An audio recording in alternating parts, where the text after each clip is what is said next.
So here. All right. Hello, everyone. Welcome to the Mustache and the Beard.com. Two great geeks. Changing the world, one post at a time. My name is Louis Matos. I am the Mustache. We are here to do an Enter the Maelstrom video, and I am here, as always, with my buddy, Junior Figueroa, a.k.a. The Beard, coming to you live. Of course live, I ain't dead. I'm coming to you live from sunny Puerto Rico. Wasn't so sunny a minute ago. And we were in the middle of a rainstorm. But the rain broke, the sun is out. So we're coming to you now from sunny Puerto Rico. Yay! Yeah. With some enthusiasm and nice and loud. With, Puerto Rico gives a whole new meaning to the term bikini. Whole new meaning to the term bikini. Thank God. All right. Enter the Maelstrom started as a response to the pandemic. Mm-hmm. People were on lockdown, they were bored, and they asked us, recommend stuff that you could binge watch because they were on lockdown. Yeah. So, I would take Netflix and you would take Amazon, and we would propose these things. Right. TV shows, binge-worthy TV shows, with enough episodes that you can actually binge. Yes. And stuff that we ourselves have seen. We're not recommending anything that we haven't ourselves watched. That's correct. Stuff that we ourselves have seen and that we can recommend. Right. And so this is our Enter the Maelstrom number 6. All right. We haven't done an Enter the Maelstrom since number 5, which was High June. Right. So it's been a couple of months, but we're excited because we decided to. Well, they asked us, can you recommend some horror shows? Right. We had never done an Into the Maelstrom on the horror. All right. And so today, this is our horror edition of Enter the Maelstrom. Yes. Okay. So what we typically do is that these binge-worthy shows have to be, we said to ourselves, this is one of our criteria. It has to be 3 seasons or more. Right, enough that you... It'll take some time to get through. Right. Okay, now, are you doing your first or are you doing your 5th? In other words, which one, is this your one that you recommend the most or... Of your set? All of my 5 are high recommends. Okay. All right. Yeah, I did mine in descending order. Okay. So that the last one is the one my biggest recommendation. Yeah, this will probably be the same here. Okay. My first recommendation is Death Note, which is an animated. What's an anime based on a manga. Gotta pronounce these correct. Of the same name. It's 1 season, though. It's 1 season, and I know that's not part of our criteria. However, this 1 season is 37 episodes. Okay, that's enough. That's different. Yeah. So I figured, because there are some that are 3 seasons that are only 27 episodes. Yes. So yes. Yeah. So I figured Death Note gives enough for everyone to enjoy.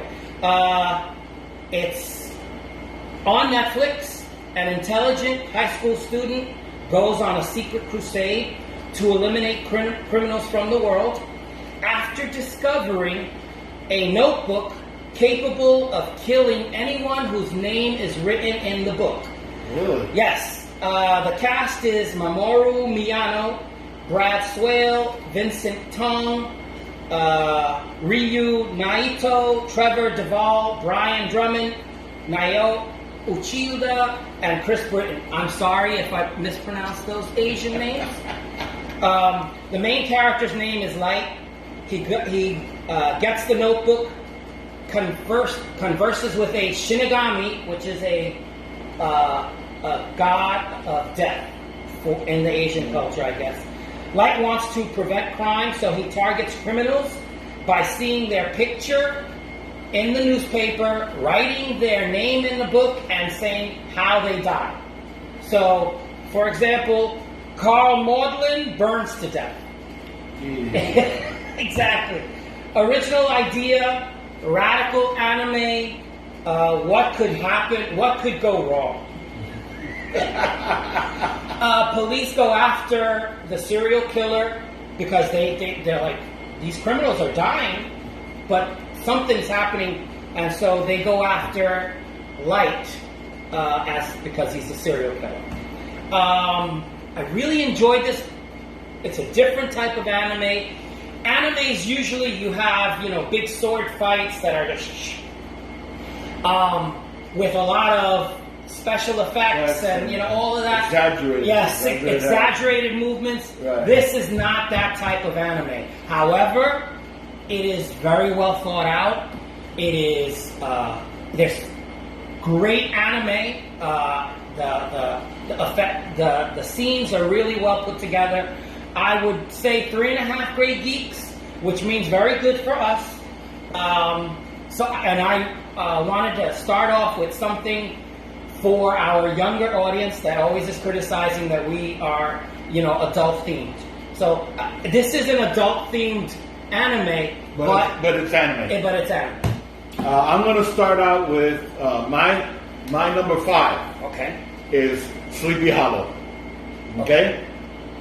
A resurrected Ichabod Crane is pulled 2.5 centuries into the present and teams with a modern-day cop to stop an ever-increasing vicious cycle of evil involving the Headless Horseman.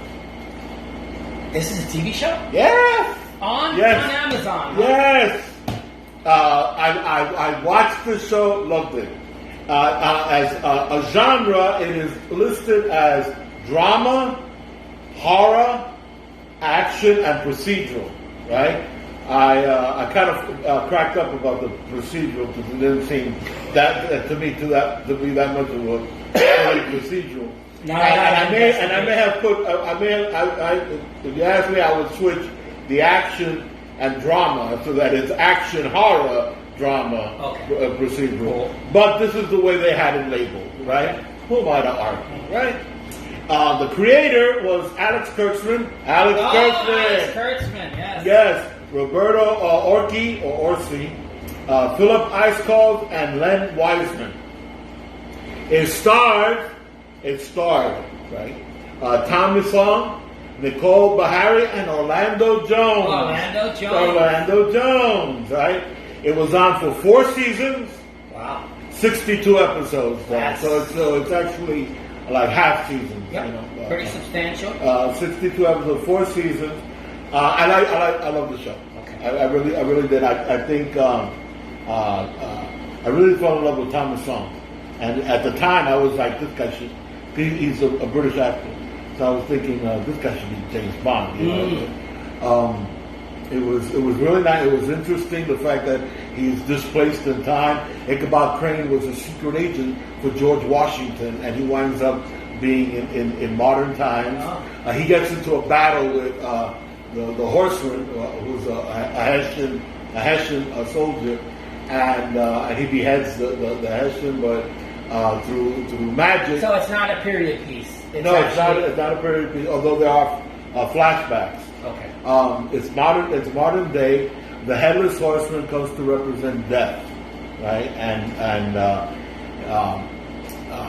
Ichabod Crane and his cop partner are trying to prevent basically the end of days. They're trying to prevent the end of the world. Mm-hmm. So it was creepy. People are not who they appear to be. There's layers. It was a lot of fun. I recommend it. So I give this. I would rate it 4 grade geeks. Awesome. I give it 4 grade geeks. Sleepy Hollow. You can find it on Amazon. I recommend it. I'm going to tell you about the Scream TV show. The Scream. I like that for you. That Corey Bowen? You are a Scream Queen. MTV, all right? It's an MTV series. It's an American slasher TV series based on Wes Craven and Kevin Williamson's movies. So yeah, the Scream franchise, it's that TV part. Interesting enough, the first 2 seasons were one storyline, and then the 3rd season they do a reboot. Really? Yeah. So it's 3 seasons, 30 episodes. I loved the first 2 seasons. I think this is the Scream problem.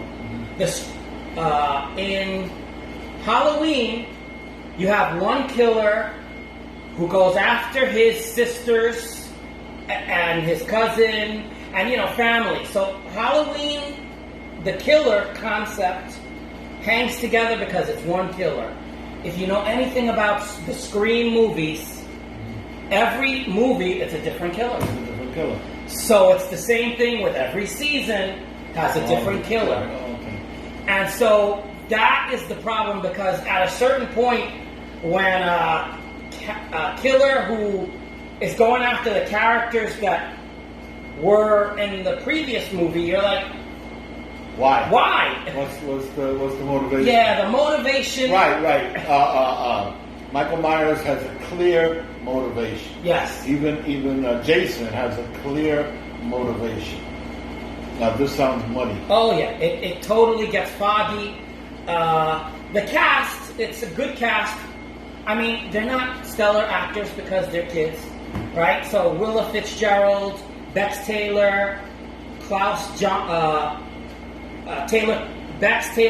Klaus, John Carna, Amadeus Serafini. What about a name like that? Amadeus Serafini. That's a cool name. Yeah. Connor Well. Yeah, that is a cool name. Carlson Young, and a whole slew of MTV gorgeous young people. A whole slew of them. They're hard-bodied, right? Because they got to show off their bodies. And they're all young people. As you would hear in My Cousin Vinny, youths. Youths. They're youths. Yeah, so there's a lot of TNA, lots of gore for television. Really? So the gore is, you can't complain about that. And so that's a big plus for me. There's the killer problem that I told you about. There's real horror in this show. There are 30 episodes, so it's substantial enough that, it'll take you a while to get through. And it's kind of hardcore gore for TV, which is odd, but, if you watch The Walking Dead, you understand that, you can have gore on TV. So the only problem with the show, like I said, is not great acting. You have the killer problem, which is the substantial problem. I would say 3.5 Great Geeks. I enjoyed this. And I'm a hardcore horror fan. Yeah. So if I enjoyed it, you're going to get some hardcore kind of gore and special effects. So you should watch this. All right, you gray and bearded one, what have you got for us next? My next one, I believe you also have. Penny Dreadful.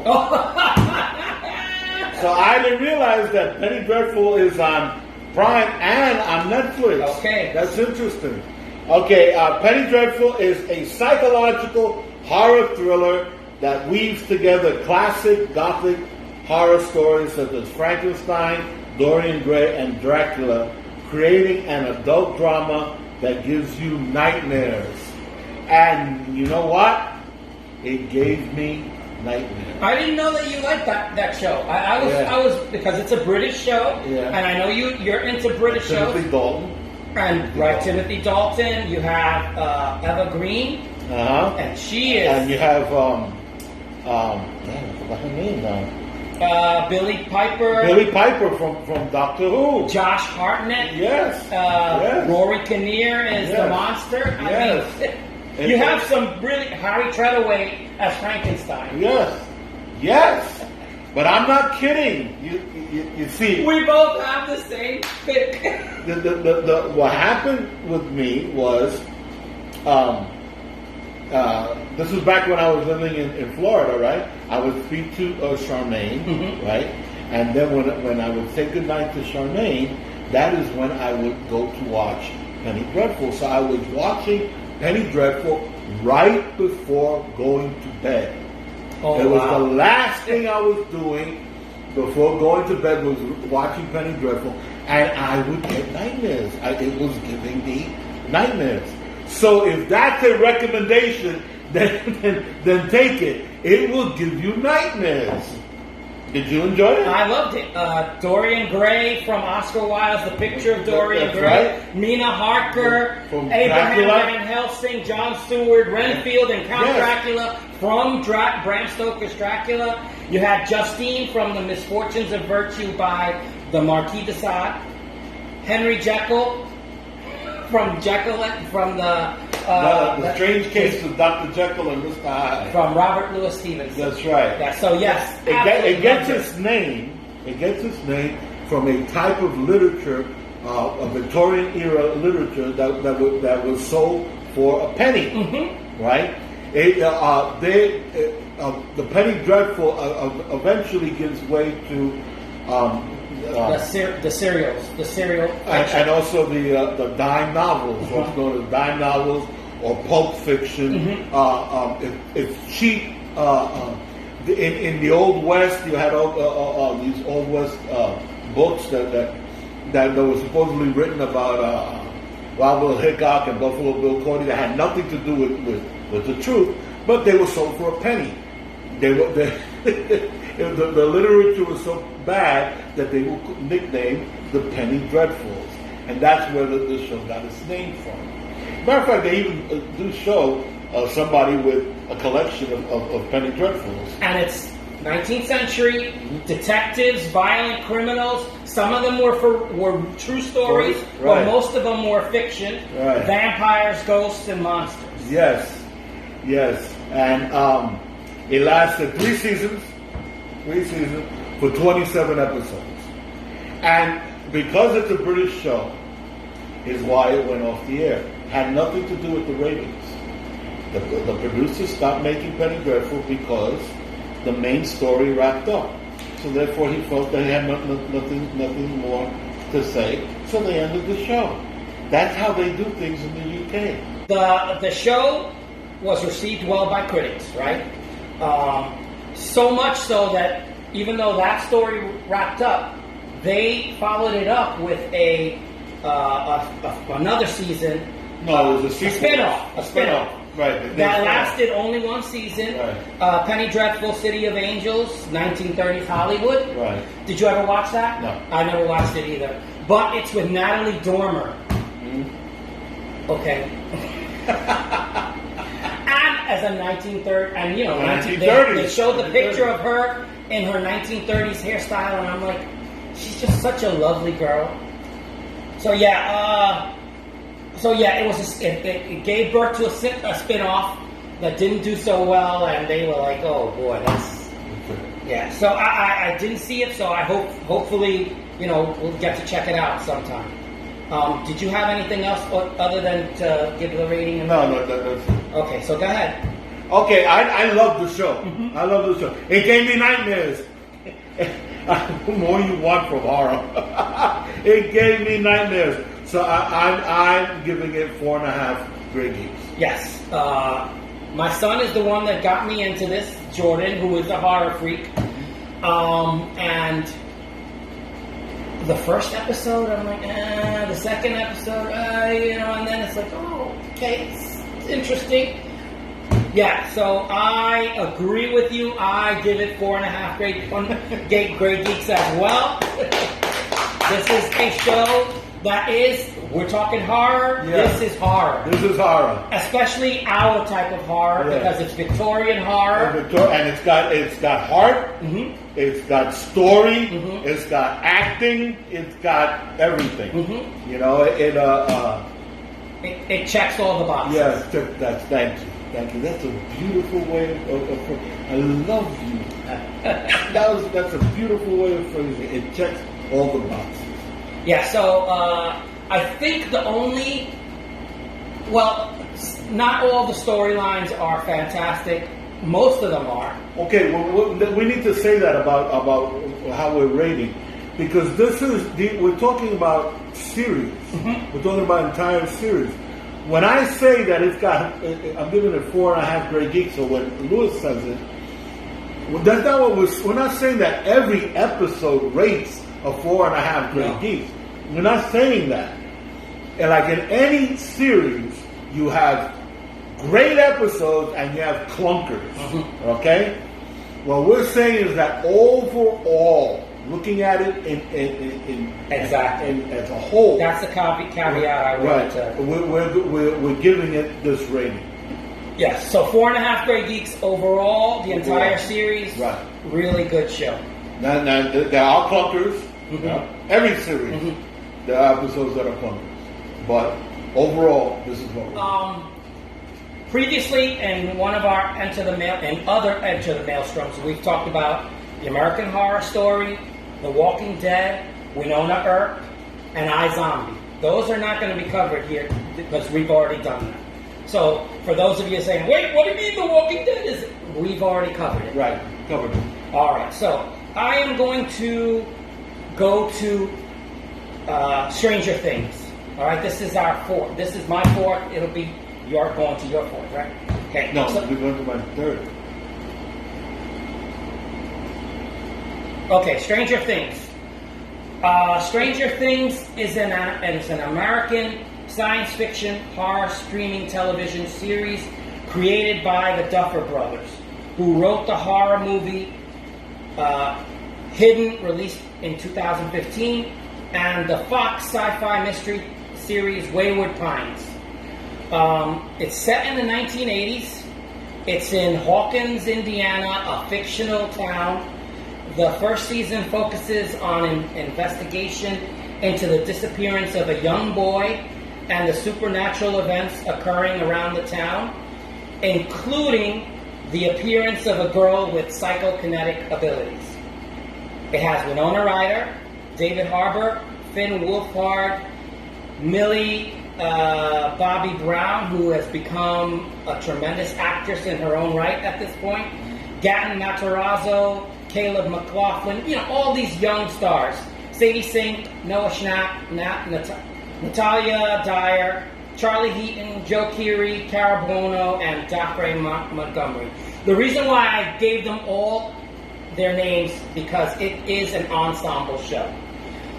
Despite the fact that one or two are the main characters, it's like every character gets a chance to be heroic. There are currently 3 seasons available. They're awaiting a 4th season. The filming was stopped as a consequence of the pandemic, so it's been delayed.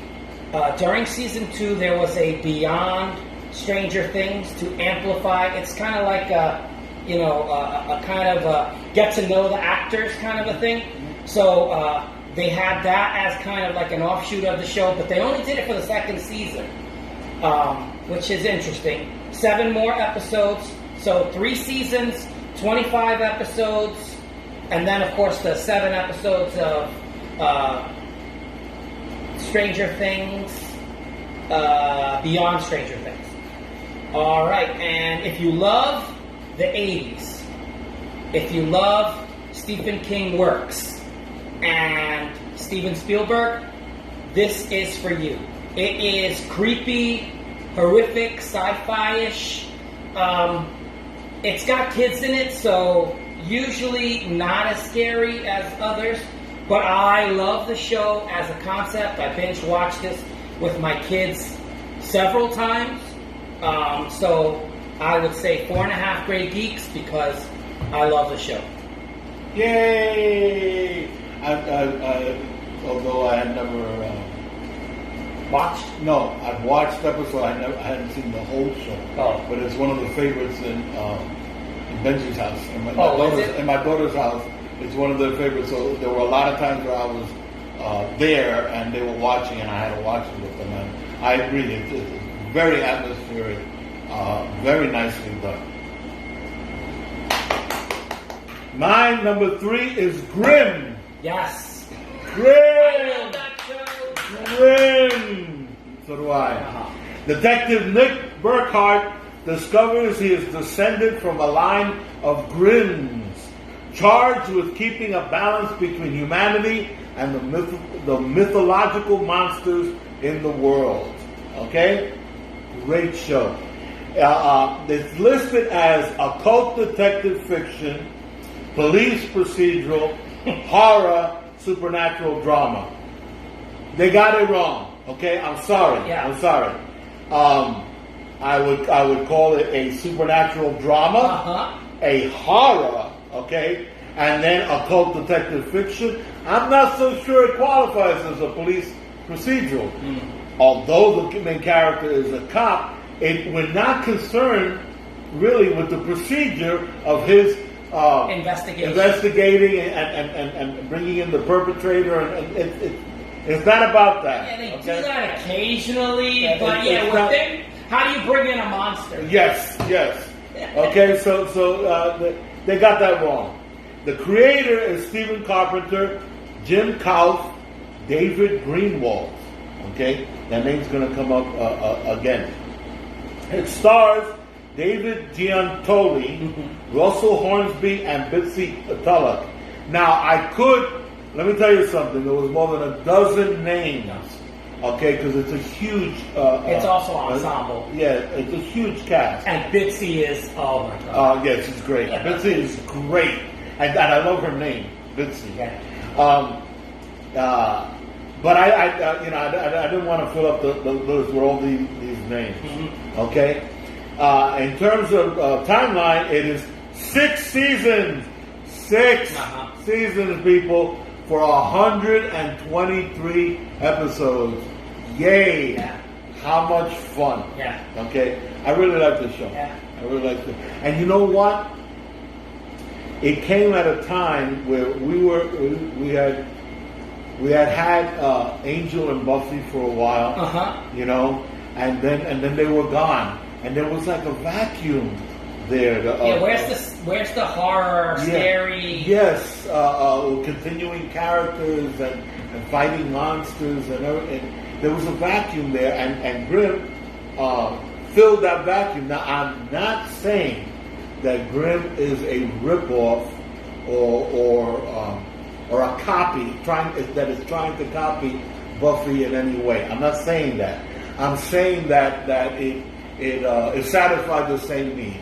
The same way Buffy satisfied a need in us in terms of watching, in terms of viewing, Grimm satisfied that same need. And I highly recommend it. I love the show. And in terms of a rating, I give it 5 grade Ds. Wow. 5 grade Ds. And listen, the morphing technology of the facial morphing, that is awesome. Yes. That is just one of the special things about this particular show. I don't think I've seen it in any other show. And it's got heart. The show. Love stories. Yes, love stories. Family drama. You know, it really. Friendships. You know, the testing of friendships. It has it all. I really like this show, and I really recommend it. We'll do one more to play catch up. Okay, my number 2 show. We're getting down to the wire. My number 2 show is Angel.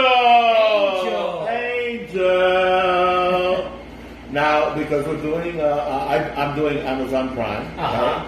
So, spinning off from Buffy the Vampire Slayer, everybody's favorite vampire with a heart of gold tries to make the streets of LA safe for everyone.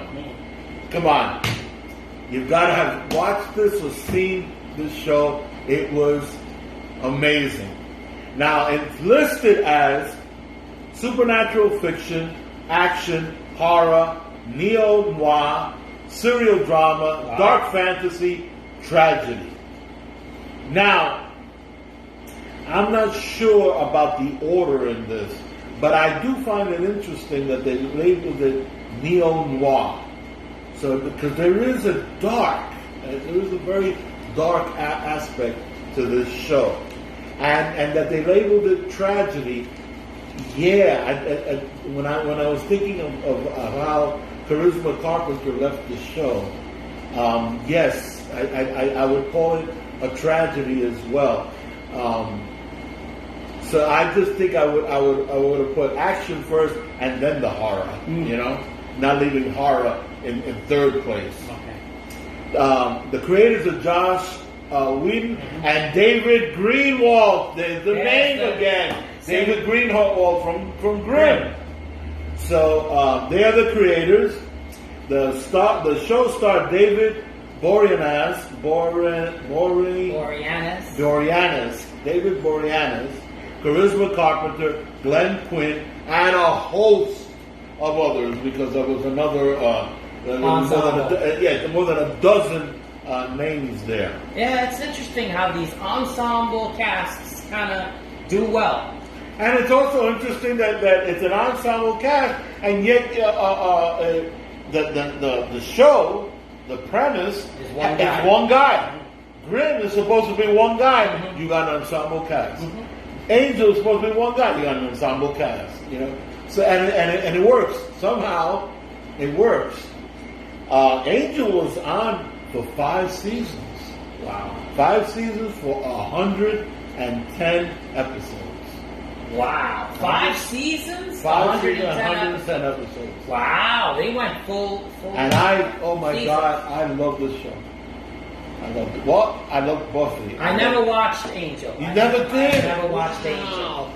I love this show. I give it 5 grades. I thought it was going to be 5 grades. I thought it was just soap opera kind of stuff. No, it somehow managed to hang on to the what was attractive about Buffy while going in its own direction.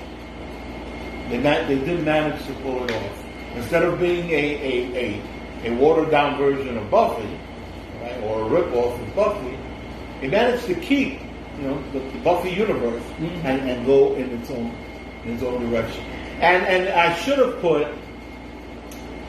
and it just occurs to me now that in starring, L.A. is a star in this show.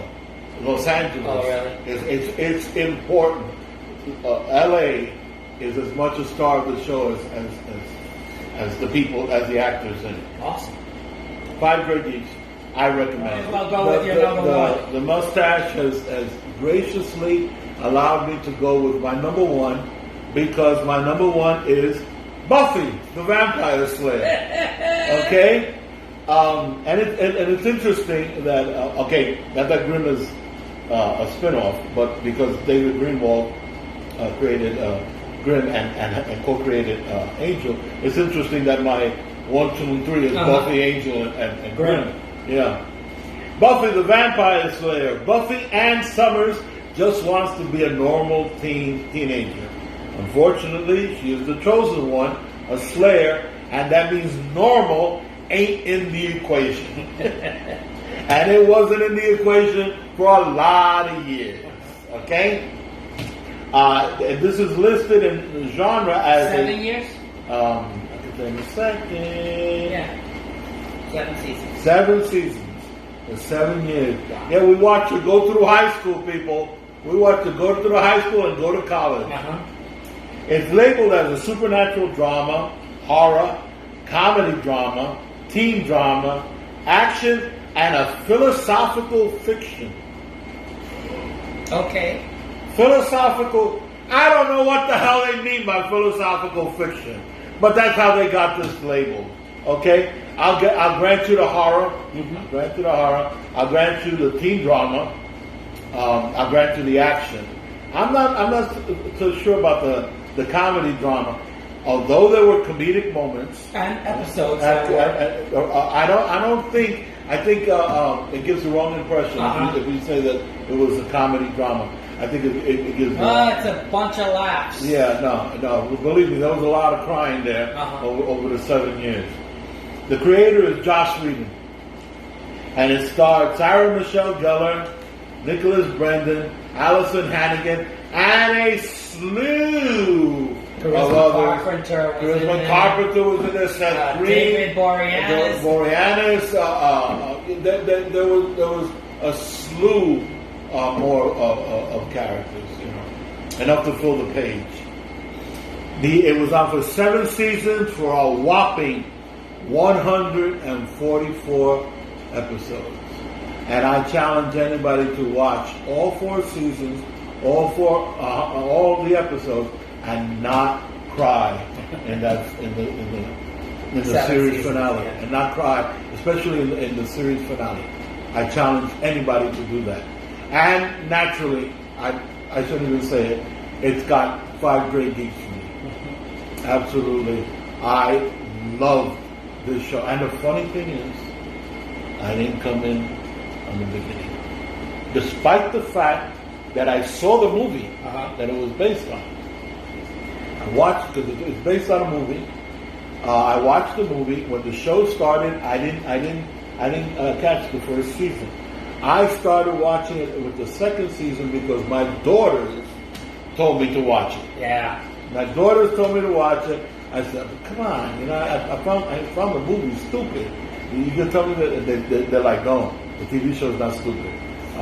Watch the show." I watched it, loved it. So naturally, I caught up. I caught up. I watched the first season, and it had me hooked. 5 great geeks. Buffy the Vampire Slayer. That's my number 1 pick. Now, my last and favorite and number 1 is Haven. Haven is love that show. Yeah, it's an American-Canadian supernatural mystery drama series, loosely based on the Stephen King novel The Colorado Kid from 2005. The show deals with the supernatural happenings in a fictional Maine town called Haven. There's a lighthouse, and it's filmed in Nova Scotia.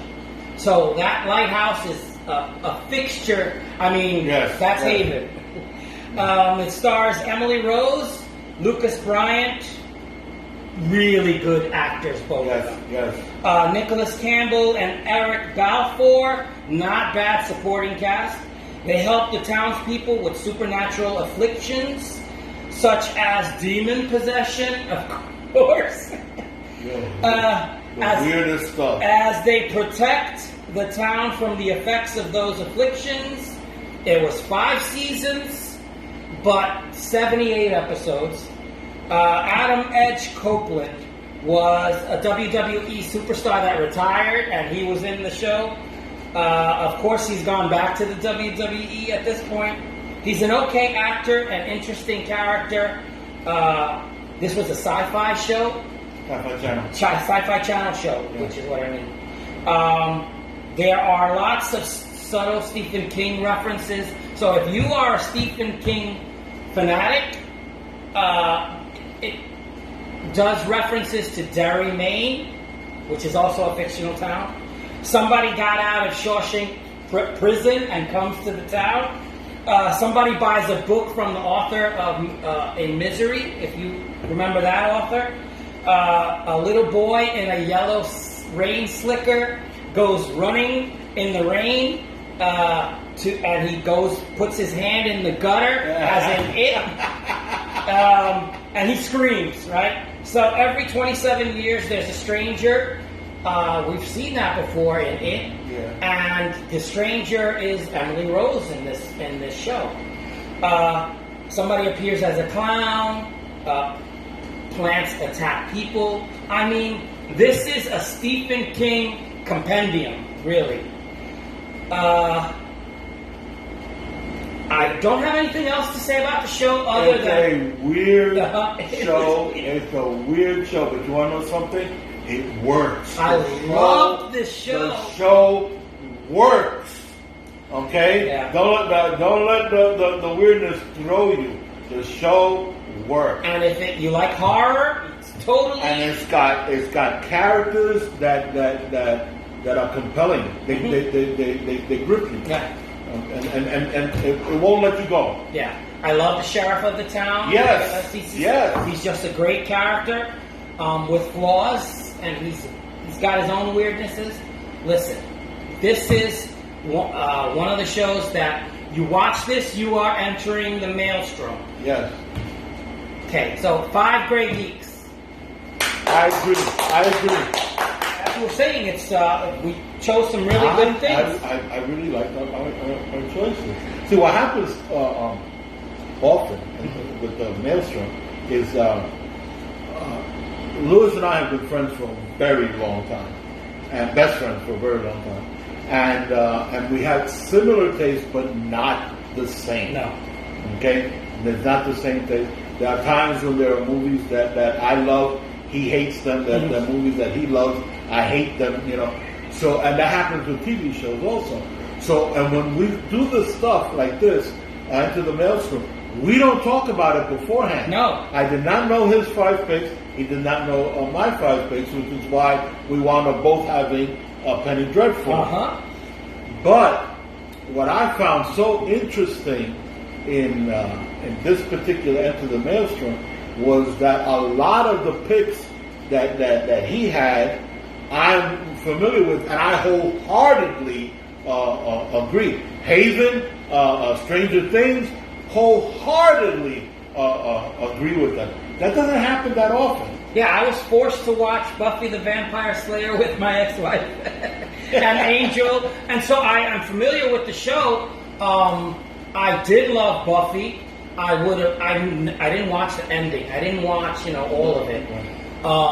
And I, am vaguely familiar with Angel. I remember. Well, Angel. Of course, because Angel's a spin-off of Buffy. Right. So in that respect, I am looking forward. I saw it on Amazon, and I had remembered that Lady Geek. And we both are crazy about Grimm. Yeah. We're both crazy about Grimm. So I figured, Buffy is something that bears watching, but I know that I'm entering the Maelstrom.